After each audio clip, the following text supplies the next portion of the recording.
Olá, eu sou André Caldeira e esse é mais um episódio da nossa série Conversas com Propósito. A conversa de hoje foi com a Thaís Moriyama. Confira o trecho a seguir. Agora eu queria pegar um gancho naquilo que eu vejo que é um ponto muito importante no mundo corporativo, que é a figura do líder. Eu sempre digo que as pessoas, antes de qualquer coisa, se demitem do líder, não do time ou da empresa. E o líder tem uma influência muito grande, né? O Arthur Guerra, que recentemente eu ouvi ele falando no PLV, ele escreveu aquele livro com o Nizam Guanais, ele fala que a gente, tendo um estilo de vida desajustado, é como se fosse um processo de lento suicídio, né? E que o estresse social, ele é o que mais adoece as pessoas, porque tem 3 elementos muito importantes, que é a exclusão, a subordinação forçada à ameaça e a escrutinização, que é quando alguém é ridicularizado publicamente. Como é que a gente lida com isso quando você tem um líder tóxico? Nossa, assim, essa questão do estresse social e da importância do ambiente socialmente seguro para a saúde mental, para mim é a mais relevante. Se você puder escolher entre todos os elementos da humanidade, no mundo, se você falar para mim, você tem que melhorar a saúde mental da população, mas você só pode escolher uma coisa, só uma. Com certeza, é o ambiente social. A gente melhorar o ambiente social humano, a gente consegue melhorar muito de nós. E, óbvio, eu tenho que declarar aqui um grande viés. A área que eu acredito mais na psiquiatria é o que a gente chama de psiquiatria social, e é um modelo que explica muito isso, que estuda muito isso, estresse social. A gente sabe, por exemplo, que algumas doenças mentais muito graves, se a gente pegar a psicose, que é uma doença mental muito grave, a principal fator de risco ambiental para a psicose, depois de maconha, que é conhecidamente um grande promotor de crises, né, é exclusão. Então, por exemplo, imigrantes têm uma taxa 8 vezes maior de esquizofrenia do que quem não é imigrante. 8 vezes? 8 vezes maior. É muito grande o impacto. E, obviamente, que é aquele imigrante que é uma minoria no país. Se você foi transferido pelo seu banco para ser um executivo no Morgan Stanley em Londres, possivelmente você não vai ter essa taxa alta de... Possivelmente, não. Tem estudos mostrando que... Até pelos privilégios... Com boas, em condição de privilégio, ele não aumenta a chance dele de psicose, enquanto que aquele que vive num lugar isolado, que está sendo considerado inferiorizado pela população, ele tem uma taxa maior de esquizofrenia. É para explicar um pouco o impacto, né, de estresse social na nossa mente. De novo, nós somos um animal social cuja sobrevivência, acima de tudo, depende de pertencimento a grupo, porque a nossa espécie é uma espécie frágil que venceu o ambiente através de colaboração. Nenhum de nós produz todas as coisas que a gente consome num dia ou das quais a gente precisa. A gente precisa da colaboração. A gente é incapaz de sobreviver sem ela. E óbvio que quando você se vê sozinho, o que seu cérebro entende é que você vai morrer. Eu entendo que algumas pessoas são mais difíceis da gente suportar, mais difíceis da gente tolerar. E mais difíceis da gente uma líder. Uhum. Né? E acho que isso acontece em todos os lugares. Mas obviamente que o líder deveria ser escolhido como, para mim, uma das principais características que deveria levar uma pessoa a ser escolhida como líder é essa pessoa ser gostável. Gostável. E porque isso vai ajudar em tudo. Mas em muitos lugares não é para isso que se olha. Porque tem uma diferença entre a pessoa que é gostada pelas autoridades dela e aquela que é apreciada pelos pares ou pelos subordinados. Tem pessoas que fazem um grande esforço, né, para ser cordiais e solícitas com um grupo que pode te promover privilégios, mas não é tão legal assim com os pares ou com os subordinados. Existem formas de detectar isso, né? A gente poderia facilmente fazer uma medida de o quanto likeable é uma pessoa. Mas será que a gente está preocupado com isso? Se a gente não está, será que a gente não deveria estar?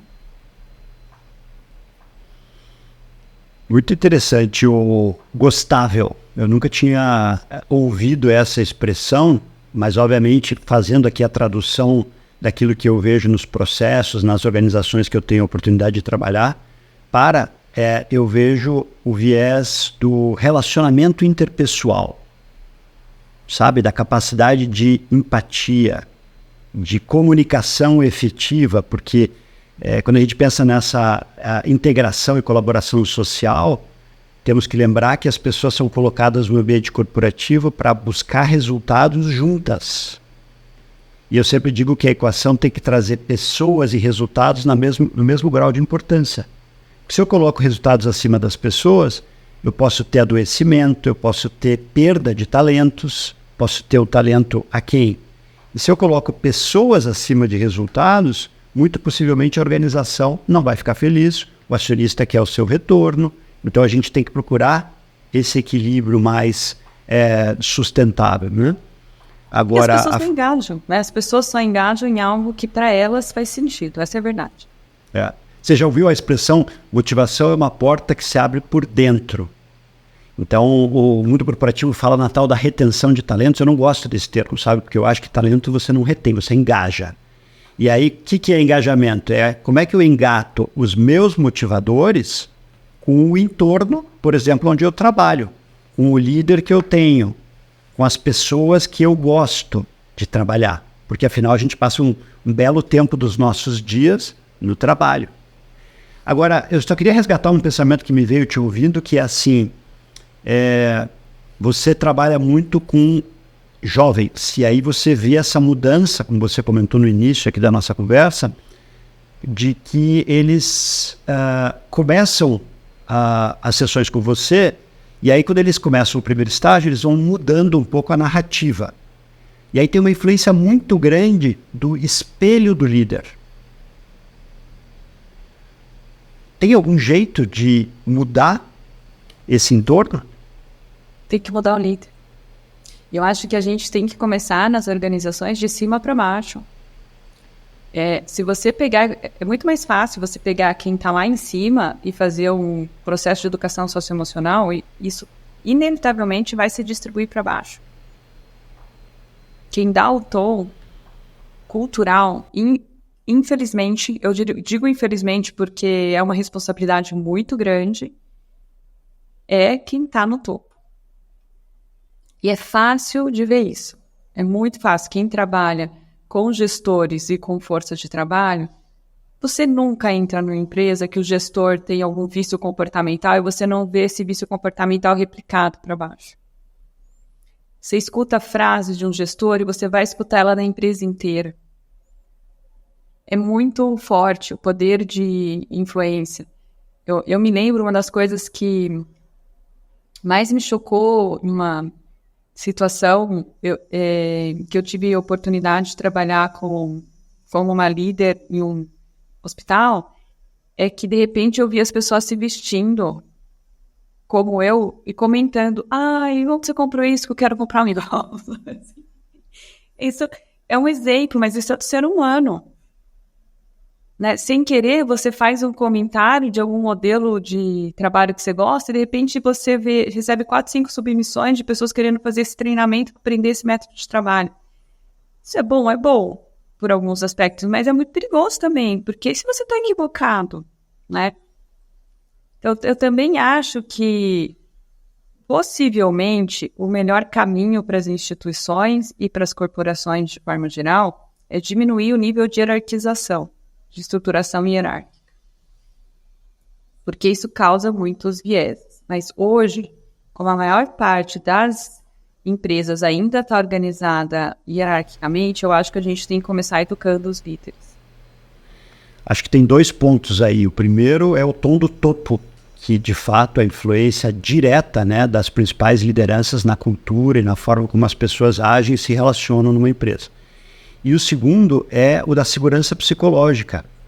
Porque se eu tenho um ambiente, e aquilo que você falou, é o aspecto aonde eu me sinto seguro para expressar a minha opinião, para discordar da opinião do meu líder, porque existe maturidade e entendimento de que eu não estou discordando dele, mas sim da ideia e pensando naquilo que é o melhor para o resultado do nosso trabalho conjunto, certamente a gente vai ter menos adoecimento mental, porque as pessoas vão se sentir mais ouvidas, mais pertencentes, mais engajadas, né?